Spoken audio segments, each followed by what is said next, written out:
चर्याणं नमो वज्रायाणं नमो लोए सभ्यसाहुणं। बोलो 24 शंकर भगवंतों की, गुरु नाम गुरु आचार्य ज्ञान सागर जी महाराज की, मूक माटी रचयिता आचार्य परमेष्ठी गुरुदेव की, पूजन्यापक मुनि श्री समय सागर जी, योग सागर जी, नियम सागर जी, सुधा सागर जी व समता सागर जी महाराज की, तपस्वी मुनि श्री चंद्र सागर जी व निरामय सागर जी महाराज की। मैं बहुत जल्दी जल्दी में काम करूंगा, आप समझा सकना। मूक माटी रचयिता ने क्या पंक्तियां लिखी मैं आपको बताना चाहता हूं। मूक माटी प्रतियोगिता भी हुई थी ना पिछले वर्ष, पिछले महीने। पूज्य गुरुदेव ने क्या पंक्तियां लिखी हैं कि धरती की प्रतिष्ठा बनी रहे, धरती की प्रतिष्ठा बनी रहे और हम सबकी धरती में निष्ठा बनी रहे। आचार्य महाराज जी 1984 में इस पंक्तियां लिखी थी मूक माटी की। तब से आचार्य महाराज जी देश के प्रति, इस धरती के प्रति, मातृ के प्रति कितनी उनकी आशा श्रद्धा है। ये पंक्तियां लिखी कि इस धरती के प्रति हमारी निष्ठा बनी रहे, क्योंकि धरती तो तीर्थंकरों भगवंतों की और मुनियों की, ऋषियों की है। और वो व्यक्ति मृत्यु सैया में लेटा हुआ था। अब सैया कैसी है उसकी? पलंग, गद्दे, मखमल के, कॉर्लॉन, फॉर्म वगैरह के नहीं थे, ऐसी सैया है। अंतिम सांसें चल रही हैं और सबने कहा बाबा जी उपदेश दे दीजिए। अरे कहा आओ बाबा, आओ बाबा। वहां निवेदन हो रहा कि बाबा जी उपदेश दे दीजिए। उपदेश देने के लिए तैयार हो गए और सास वालों ने जिन्हें निवेदन किया था उन्हें कुछ लोगों से कहा भी कि आप लोग भी आ जाओ, बाबा जी का उपदेश सुन लो। जैसे चंद्रगिरी डोंगरगढ़ में आचार्य जी के दर्शन करने को सुनने के लिए सिर्फ छत्तीसगढ़ नहीं, मध्य प्रदेश नहीं, बल्कि पूरे भारत के जन समुदाय यहां पर आया हुआ है इस विशाल तीर्थ दर्शन करने के लिए, गुरु के दर्शन करने के लिए। तो बाबा जी उपदेश दे दीजिए। उनसे भी कहा गया कि आप सब लोग आ जाइए। तो आने से उन्होंने नहीं तो नहीं किया, लेकिन हंसने लगे। बाबा जी उपदेश देंगे, आ जाओ सुन लो, काम की बात बताएंगे। सुधपति चिराणु भूजा सभ्य सी काम भोग बंद कथा यत सुलभो नवीन सुलभो व्यक्त। इस जीव ने, आचार्य कुंकुम महाराज जी कह रहे हैं, इस जीव ने काम की, भोग की, बंद की ऐसी सांसारिक कथाएं अनादिकाल से सुनते आई है। इसने परिचित में आई हैं और अनुभव में आई हैं। ये अनादिकाल से सब उपदेश सुनता आया है बाबा जी का, भगवान का, आचार्य महाराजों का। लेकिन इसने आज तक सभी बंद कथाएं, भोग कथाएं लगातार नॉन स्टॉप है, ऐसा नहीं है। चाहे नरक गति हो, तिरंच गति हो, मनुष्य गति हो, जीव गति हो, चारों गतियों में इसकी यात्रा चल रही है। और ये सब इसने कथा उपदेश तो सुनते आए हैं, परिचित में आए हैं, सुनने में आए हैं, होता रहा है। लेकिन इसने कभी भी आज तक नवीन सुलभो बृहत्तस्य अपने एकत्व व्यक्त शुद्ध आत्मा की कथा, पंच परमेष्ठी की आराधना की कथा इस जीव ने कभी भी न उसने आज तक परिचय में आई है, ना सुनने में आई है। जिस दिन यह जीव, यह भगवान आत्मा पंच परमेष्ठी की शरण में चला जाएगा, उनके चरणों में जाकर के भक्ति भाव करेगा, उसी समय इसको अपने शुद्ध आत्मा की अनुभूति होगी और उसको चलने में उसका प्रयास चालू हो जाएगा, उसे परिचित में आ जाएगी। ऐसा कुछ उपदेश मिल जाता, सबकी इच्छा थी कि बाबा जी इस ढंग से कुछ उपदेश दे दें, काम की बात हो जाए। और बुला भी लिया गया, आइए आप। हंसने लगे, नहीं हम तो आएंगे तो नहीं, लेकिन क्या उपदेश देंगे? वो व्यंग्य करने लगे, ये बाबा जी क्या उपदेश देंगे? जिंदगी भर तो ऐसा उपदेश दिया नहीं, और जब अंतिम सांसें गिन रहे हैं और सैया में पड़े हुए हैं, तब इनसे उपदेश की बात की हम कैसे अपेक्षा रखें? अरे ऐसा नहीं करो, आ जाओ, सुन लो, चलो बैठ जाओ, अच्छे सुनने आ जाएगी। नहीं, हम उपदेश सुनने, ऐसा क्या उपदेश देंगे थे? वो बेफर उठी, क्यों नहीं सुनोगे? ये तुम अच्छे कुल की बधू हो, अच्छे खानदान की हो। जिसका खानदान अच्छा होता है ना, उसका खान पान भी अच्छा होता है। इसलिए अच्छे खानदान वालों सुनो, अपने खान पान को सही रखो। खानदान तो अच्छा है, खान पान अच्छा नहीं था, इनसे हम क्या उपदेश की अपेक्षा रखें? जिस समय मेरे साथ घटना घट रही थी, तब जी बाबा जी कहां गए थे? उपदेश कहां से इनका? कौन सी घटना?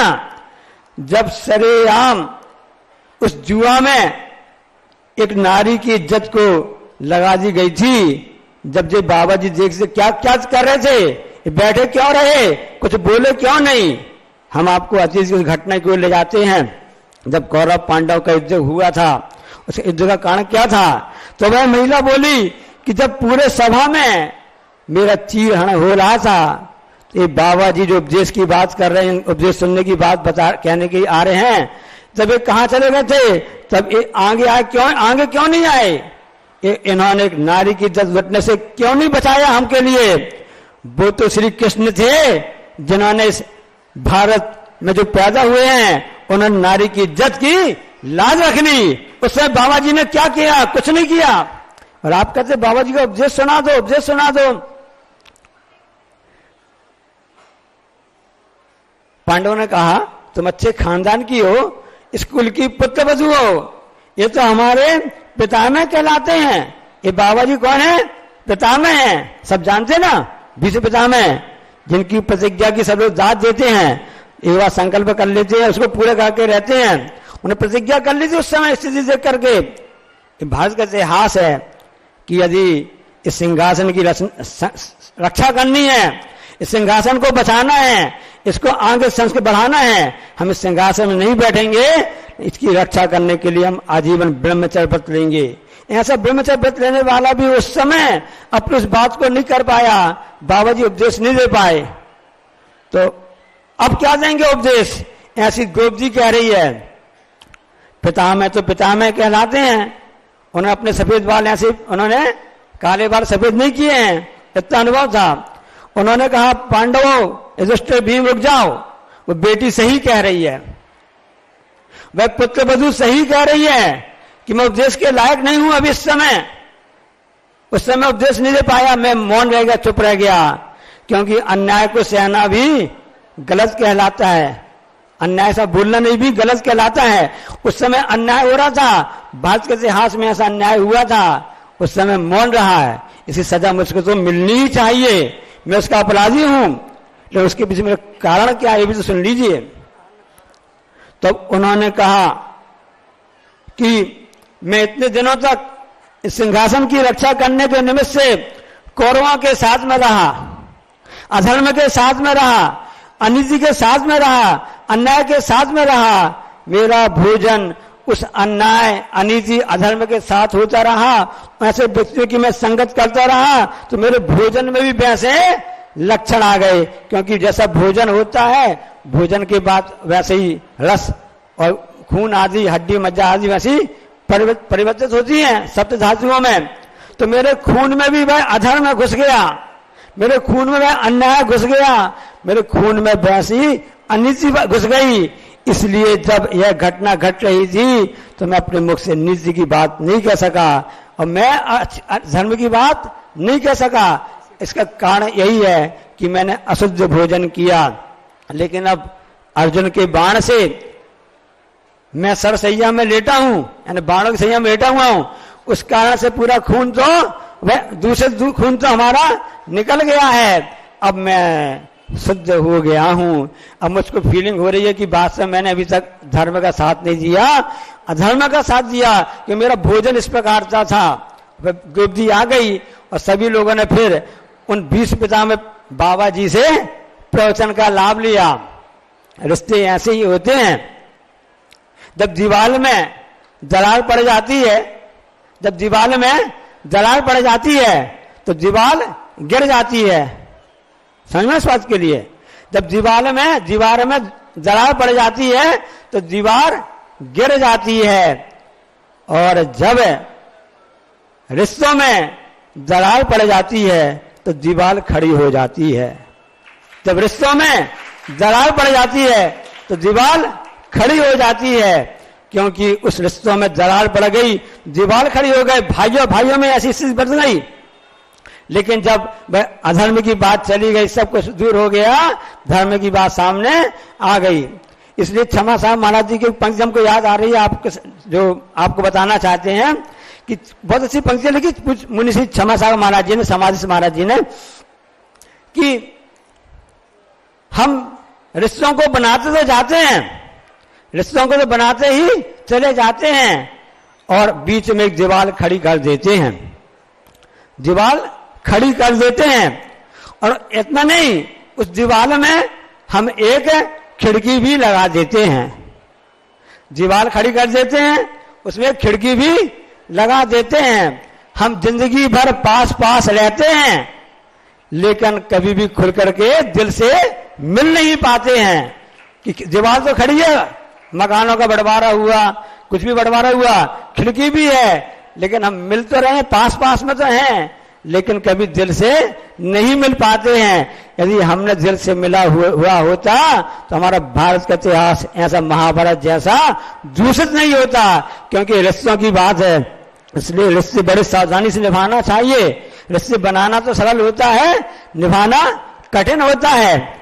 आ रहा बासल पर्व आ रहा है, रिश्तों की बात, पवित्र रक्षाबंधन आ रहा ना, तो यदि आपने धर्म का सहारा लिया तो आपके रिश्ते कैसे बनते मैं आपको बताना चाहता हूं।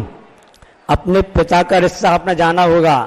यदि आपने ज्ञान को पिता धर्म का सहारा लिया तो हमारा ज्ञान ही पिता है, और यदि हमने पाप का सहारा लिया तो लोभ आ गया तो फिर हमारा पिता क्या बन जाएगा, लोभ बन जाएगा। इसलिए लोभ की बात मत करो, ज्ञान की बात करो। कल मुनि सिंह ने बात बताई थी ना, ज्ञान का सदुपयोग करो, ज्ञान का सदुपयोग करो। हम ही कहना चाहते, संचालक कह रहे थे ना कि जो सोने की चिड़िया लुटेर अंग्रेज जो आपकी प्रतियोगिता चल रही है www.guru में, तो उसका ज्ञान का सदुपयोग करो, समय का सदुपयोग करो और मोबाइल का सदुपयोग करो, यहाँ बाकी बातें मत करो। इसलिए ज्ञान को पिता बनाओ ताकि हम सबका कल्याण हो सकता है। पिता का रिश्ता आपने देख लिया, अब मुझे माता के रिश्ते की बात आती है तो हिंसा को माता मत बनाओ, क्योंकि हिंसा तो पाप रूप है। यदि दया को अपन हम सब यदि उनका माता का रिश्ता रखेंगे, दया विशुद्धो धम्मो, दया ही धर्म है, यदि वह हमारी माता बन जाएगी तो हमारा कल्याण हो जाएगा। ऐसे रिश्ते बनाना सीखो। और पत्नी सब लोग चाहते हैं, पत्नी सब लोग चाहते नहीं चाहते ना, तो पत्नी कैसी होनी चाहिए, धर्म रूपी संतुष्टि रूपी होनी चाहिए पत्नी। वो आपके परिवार का, घर का, समाज का, देश का कल्याण करेगी। यदि वह ईर्ष्या रूपी पत्नी आ गई, ईर्ष्या रूपी पत्नी आ गई तो सब बंटा ढार हो जाएगा। और इसी प्रकार से रिश्तों की बात चल रही है, तो संतोष रूपी पुत्र को अपन पालन करेंगे तो हम हमेशा सुखी रहेंगे। और जहां हमारे स्वार्थ पुत्र आ गए, स्वार्थीपना आ गया तो महाभारत की घटना घट गई। तो इस नव भारत में महाभारत नहीं बनाओ, अब तो ऐसा भारत बनाओ जो कि सोने की चिड़िया पहले थी और अब है और आगे भी रहेगी। और पुत्री भी रहना, पुत्री भी चाहते हो तो कृष्णा पुत्री को नहीं, बल्कि समता रूपी जो पुत्री होती है, ऐसी पुत्री को अपना अंगीकार करो, ताकि वह स्कूल का भी जो पुत्री होती है उभय कुल वर्धिनी कहलाती है, दोनों कुलों की वह रक्षा करती है। और बहन को बनाना चाहते हो तो कुमति को मत बनाओ। यदि कुमति बहन को तुमने बहन बनाया तो वह पाप रूप होगा। और हमने धर्म का सहारा लिया है, धर्म के सहारे बैठे हैं, तो कुमति को नहीं, सुमति रूपी बहन को अपनी सगी बहन बनाओगे तो हम सबका कल्याण हो सकता है। और अंत में रिश्ता भाई का होता है, बहन बनाई भाई भी बताना जरूरी है। तो भाई के लिए तो आपके लिए ब्याज की बात मत करो, ब्याज रूपी भाई सब अच्छे लगते हैं, जिसको ब्याज मिलता है ना, तो लोग कहते हैं ना बच्चों मतलब दादाजी को, बाबा जी को मूल से भी ज्यादा ब्याज से प्यार होता है। व्यापारी लोग होते हैं, कोई ब्याज वगैरह कुछ काम करते रहते हैं ना, और ब्याज बहुत चाहते हैं। वो ब्याज, जिसको ब्याज का धंधा अच्छा लगता है ना, उसको दान का धंधा अच्छा नहीं लगता है। जो जिसकी बुद्धि ब्याज में लगी रहती है ना, उसकी बुद्धि दान और परोपकार में बहुत ही कम मुश्किल से लग पाती है, ऐसे एकांत से नियम नहीं है। तो ऐसे व्यास को भाई निमक बनाओ। यदि हमारे पास सत्य है, सत्यमेव जयते, तो वह भाई हमारा साथ देगा। इसलिए आचार्य महाराज जी ने कितना अच्छा लिखा, पंक्तियां लिखी हैं, दोहा लिखा हुआ है, आपने सुना हुआ पढ़ा होगा ना। गौ माता के दुग्ध सम भारत का साहित्य, गौ माता के दुग्ध सम भारत का साहित्य, अन्य देश की क्या कहें कहने में लालित।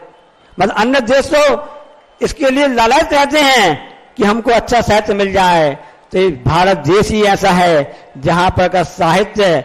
कितनी अच्छी तुलना की गुरु महाराज जी ने। मैं समझता हूं कि बड़े बड़े इतिहासकारों ने, बड़े बड़े सिद्धांत वेताओं ने, बड़े बड़े जितने भी दार्शनिकों ने ऐसी तुलना नहीं की जैसी तुलना आचार्य श्री ने भारत के साहित्य के लिए गौ माता के दूध के समान तुलना की है।